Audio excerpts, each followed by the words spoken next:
Raising his sword high, Ghislain called for the troops' attention. He ordered them to ready their weapons, declaring that the fight would now transition to close-quarters combat. With a determined battle cry, he led the charge, launching himself toward the direst Ents and setting the example for the others to follow. Ghislain moved forward alone with commanding confidence, though the group of the mercenaries hesitated to follow. The enormity of the task ahead weighed on them, and their fear was palpable. A member of the group expressed disbelief at the idea of a close-range attack against such a colossal monster, remarking that it was beyond belief. Another murmured that even one wrong move would mean their end, while a third admitted outright that standing against such creatures seemed impossible. Kair, however, dashed forward without hesitation.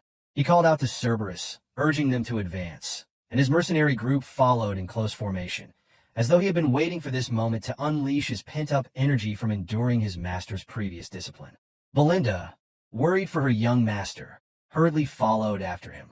Ghislain turned to the paralyzed mercenaries, his voice cutting through their fear as he asked what they were waiting for.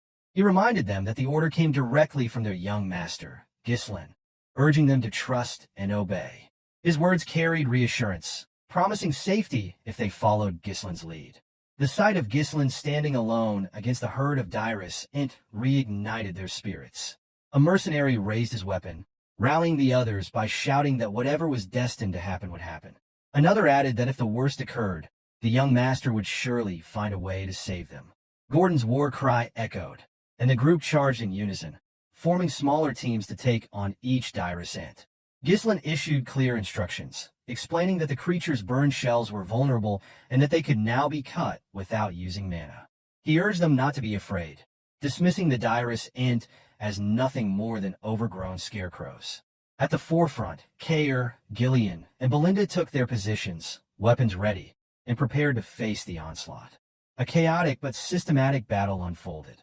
The mercenaries struck at any part of the creatures they could reach.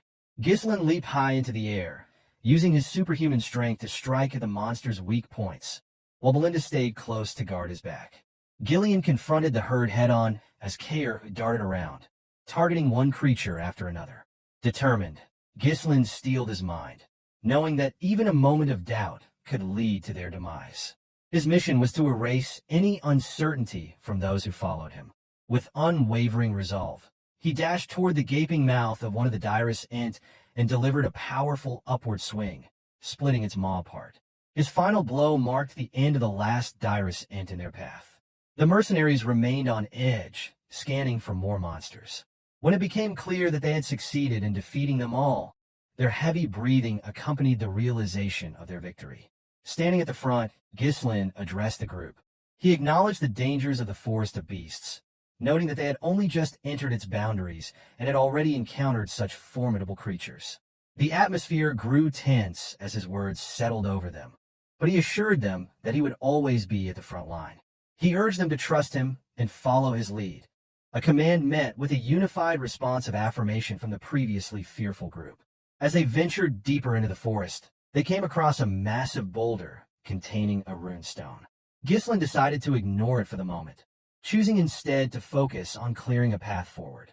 Along the way, they encountered herds of orcs and swarms of flying monsters, which Kair eagerly engaged. Despite the chaos, Kair couldn't help but feel a twinge of envy at the way Belinda fussed over and cared for her young master. Their journey led them to a towering, 3-meter-tall rat-like monster with razor-sharp teeth, which screeched at them as though they were its next meal. Gordon positioned himself as the vanguard. The mercenaries voiced their frustration, cursing the appearance of yet another monster, and wondering aloud how many more would attack. Before they could react, Kair and Ghislain stepped forward, weapons drawn. Kair lunged at the creature, severing one of its legs with a single swing, but the rat continued its charge toward the group. Ghislain intercepted its advance, standing firm as an immovable force. Seizing the opportunity, Ghislain delivered a precise blow, driving his blade into the creature's gaping mouth and ending its threat.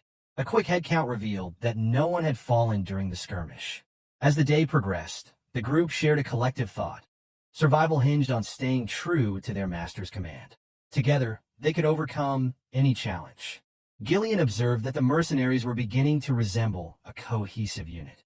Kair remarked that real-life experience was the best teacher, and Ghislain affirmed their sentiments before commanding them to clear the path ahead.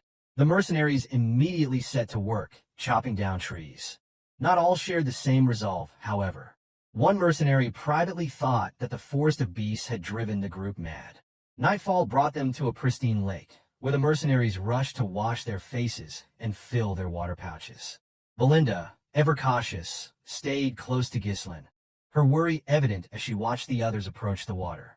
Ghislain assessed the situation and deemed the lake an important waypoint on their journey to the runestone vein. He ordered the group to set up camp with the lake behind them, deciding that they would rest there for the night. As the mercenaries gathered around the campfires for their meal, unease lingered. Some muttered doubts about the expedition, expressing concern about what deeper dangers awaited. Gordon dismissed the idea of abandoning the mission when Manus suggested it at another fire. Manus argued that their lives were more important than money and criticized their leader's motivations, accusing him of seeking glory through brute force. Others, like Gordon and a calm mercenary with a patch over his eye, defended Ghislain, pointing out his repeated efforts to save them and emphasizing that they had already been paid. Manus remained adamant, warning that nobles often treated mercenaries as expendable. His words sowed seeds of doubt among the group, though Manus inwardly plotted to use the others as cannon fodder to secure his own escape. The man with the patch over his eye spoke, his calm voice breaking the tension. He pointed toward Ghislain, surprising Manus. Ghislain was carefully applying medicine to an injured mercenary. He reminded the wounded mercenary to avoid exposing the wound to water, cautioning that it would take longer to heal otherwise. The mercenary thanked him quietly, gratitude evident in his tone. Belinda approached Ghislain, her concerns spilling over into frustration as she scolded him for using such expensive medicine. She argued that it should have been reserved for his own injuries. Ghislain, however, dismissed her concerns, explaining that this was the right time to use it. Medicine stored away served no purpose, he reasoned as he called out to the next injured mercenary for treatment. The man with the patch addressed the group again, asking if they truly believed Ghislain would use such valuable medicine on them if he saw them as mere cannon fodder. His words struck a chord.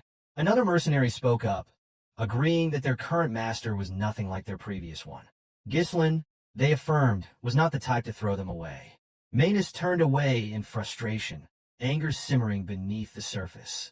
He muttered to himself about his failed attempt to sow dissent, realizing that it was now impossible to instigate the others. As he walked off, Ghislain approached the group and ordered them to finish their meals and get some rest.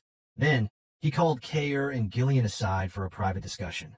Kair, always direct, asked Ghislain whether he truly intended to do nothing about Manus's behavior.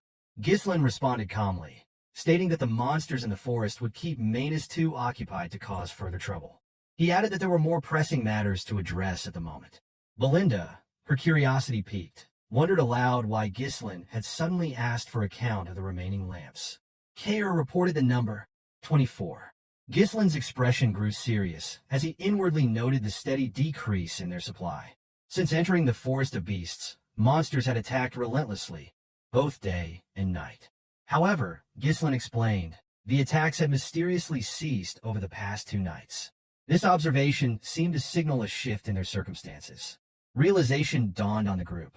Ghislain voiced what they were all beginning to understand, suggesting that they had entered a nocturnal territory where the influence of the monsters might be keeping others at bay. Ghislain confirmed the theory, his tone steady but grim. He warned them that the path ahead would be more perilous than anything they had faced so far. So, friends, this chapter comes to an end. What will happen next? We'll uncover it in the next chapter. Don't forget to rate this chapter out of 10 in the comments. We'll see you in the next video. Until then, take care and goodbye.